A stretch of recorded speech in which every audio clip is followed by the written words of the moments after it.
30 bodies in Yala. There's 17 bodies in Garissa. I don't know how many bodies were. You know, people, you know, there was a container here at the Nairobi area. People were being slaughtered in a police station. How did we end up there? You know, what kind of rogue, you know, institution? And that is why I fired that Kinoti man. You know, because I mean it's not right. KANU chairperson Gideon Moi has condemned the rising cases of abductions and enforced disappearances in Kenya, warning that the country is drifting into a state of lawlessness where the basic rights of citizens, especially the youth, are being violated without consequence. His statement comes at a time when growing reports of young people being picked up by unmarked vehicles, detained unlawfully, and subjected to abuse have sparked a nationwide outrage. Nataka niulize wazazi, kila mzazi tafadhali, hawa watoto ni baraka kwetu, tumepatiwa na Mwenyezi Mungu. Kila mzazi achunge watoto wake, tuweke kushughulikia watoto wetu. Sisi kama serikali tutafanya sehemu yetu, na yale yamesemekana mambo ya abduction tutakomesha, ndio vijana wa Kenya waweze kuishi kwa amani, na vile vile wawe na nidhamu na wawe wangwana, tuweze kujenga Kenya tukiwa pamoja. Tumekubaliana? The latest wave of disappearances has mostly targeted young activists and vocal critics of government policies, particularly those who have been part of the recent protests against the finance bill and increased taxation. Many of these youths have been taken from their homes or off the streets in what appears to be a coordinated and systematic crackdown on dissent. In some instances, victims have been held incommunicado for days with no access to legal representation or communication with family before being released or found abandoned in remote locations. Is a family, any family, that their child or their friend or their relative went to a demonstration, whether it is last year or this year, and never came back. I want to know the names, because I will take firm and decisive action.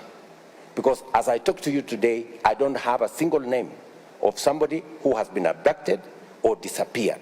Gideon Moi described these actions as a grave violation of the Constitution and an attack on the democratic values that should define the country. He pointed to a growing trend where fear is replacing freedom and intimidation is being used as a political tool to silence a generation demanding change. The youth, many of whom face economic hardship, high unemployment and limited opportunities, have increasingly taken to the streets to express their frustration, but instead of being heard, they are being hunted. Instead of investing in surveillance and brute force, Moi urged the government to redirect its focus towards the country's economic revival. He argued that the administration should prioritize industrialization, attract investment, and improve the ease of doing business to stimulate job creations and economic growth. According to him, this is what the country truly needs, not repression and arrests. Ati kuna watu wengine wanafikiria kwamba watatufanyia maandamano ati Kenya isimame.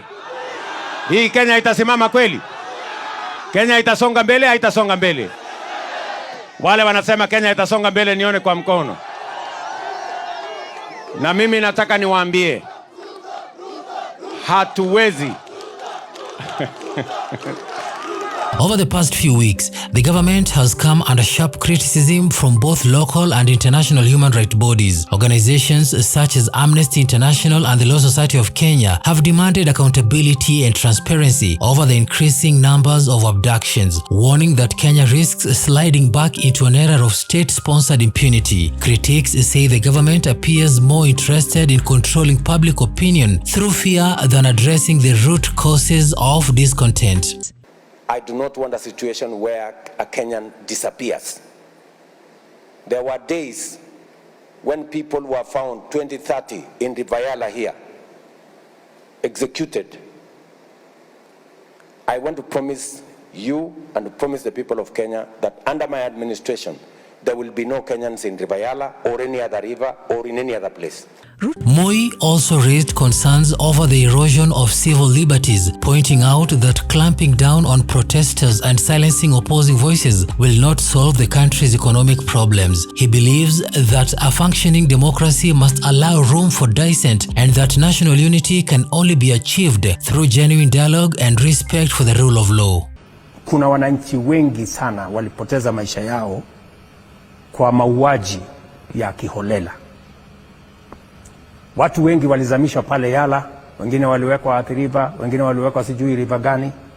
Na mimi wakati nimechukua usukani, nimevunja ile genge ya polisi ambayo ilikuwa inatekeleza mambo hayo.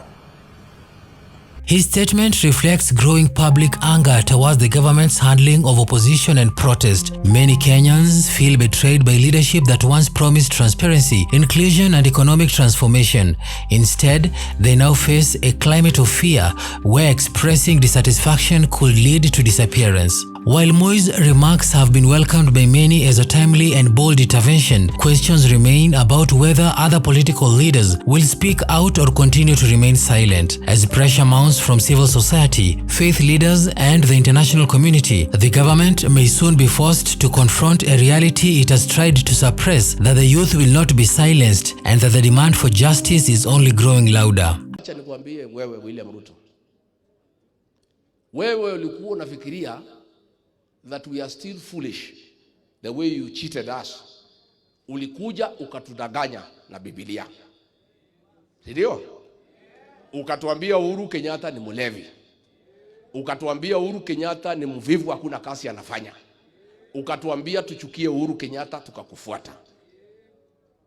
Sasa unafikiria ati unapanga fujo Kenya ya kuharibu mali ya Wakikuyu na Wameru na Waembu. Alafu unatuma Kimani Ichung'wa wa bunge aseme ni Rigiji, ati ndio hii watu wachukie Rigiji. You think our people are stupid for a second time? That was the plan. Waharibu mali ya Wakikuyu na Wameru na Waembu. At the heart of the crisis is a simple truth. A government cannot build national unity through fear. What Kenyans need is not a crackdown on protest, but a government that listens, plans responsibly, and upholds the rights of all citizens. Until then, the shadow of enforced disappearance will continue to haunt the country, and the silence of those in power will speak volumes. Na yale yamesemekana mambo ya abduction tutakomesha. Ndio vijana wa Kenya waweze kuishi kwa amani na vile vile wawe na nidhamu na wawe wangwana, tuweze kujenga Kenya tukiwa pamoja. Tumekubaliana? On the question of abductions, I just want to say that I think many people misunderstood the president, and I've seen that it's been taken out of context when he said that we have stopped abductions and that people have been returned to their homes. The fact that we are saying as government, we have been able to stop abductions. The same way I have told you here, we have been able to stop illegal mining in Moyale. It's the same way we have told you we have been able to stop drug trafficking or reduce drug trafficking in this area. It doesn't mean that we were the ones doing it. The same way the president spoke about we have been able to stop actions of abductions is the same